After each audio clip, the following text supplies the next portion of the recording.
Today we uncover the shocking tales of history's most inbred women.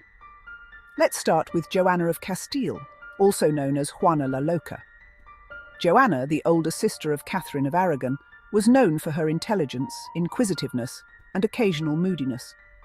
She married Philip the Handsome, a philanderer and product of inbreeding, at age 16. Their marriage was plagued by Philip's infidelity and Joanna's mental breakdown, exacerbated by her discovery of one of his mistresses. Despite this, she remained deeply devoted to him. When Philip died unexpectedly, Joanna refused to let go of his corpse, sleeping beside it every night. She became known as Joanna the Mad due to her erratic behavior and grief. This tragic tale highlights the devastating consequences of inbreeding within royal families. Then, there's Maria I of Portugal. Known as both Maria the Pious and Maria the Mad, was born into a family with a long history of inbreeding.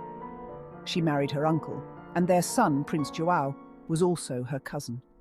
Maria was deeply religious from a young age, often to an excessive degree. She was known for howling and shrieking like an animal throughout her estate. After her confessor's death in 1791, she had severe temper tantrums, believing she was damned. Dr. Francis Willis, who treated England's King George III, was brought to Portugal to treat Maria. He diagnosed her as insane and subjected her to harsh treatments, including ice baths, blistering, and laxatives. Unfortunately, these treatments were ineffective. Maria eventually became unable to perform her royal duties, and a regent was appointed. Prince João, also affected by the genetic consequences of inbreeding, was deemed unfit to serve as regent in 1799. When France invaded Portugal, the royal family fled to Brazil, where Maria died in 1816. Her family tree was more of a wreath, looping back into itself with alarming frequency. And who could forget about Elizabeth of Austria?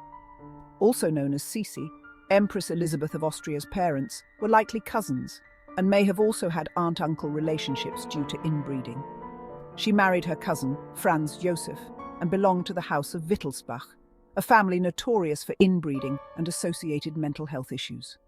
Elizabeth was renowned for her beauty and is often compared to Princess Diana.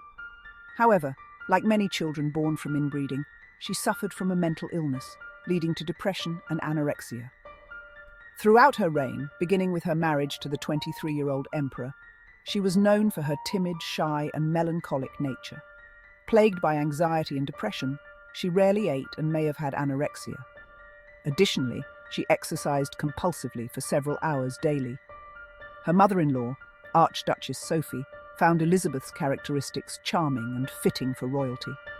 She praised her daughter-in-law's beauty and the joy she brought to the people. Elizabeth's son also likely suffered from a mental illness, as he tragically committed suicide.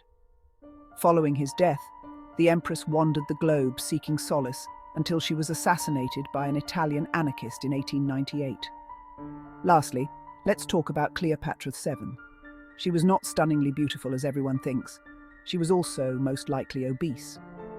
Born in 69 BC, she was the last active ruler of the Ptolemaic Kingdom of Egypt.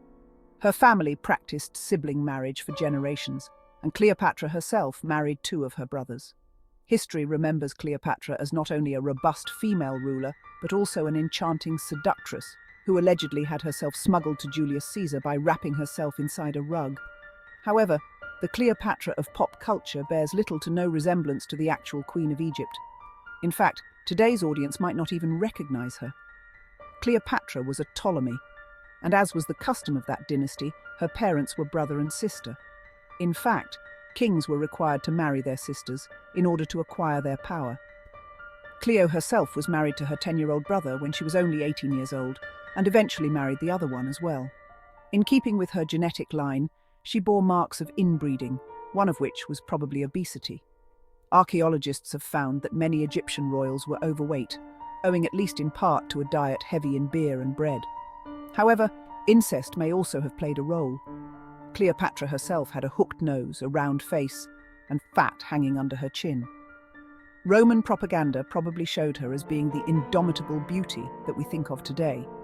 But she wasn't the Elizabeth Taylor who played her in the 1963 movie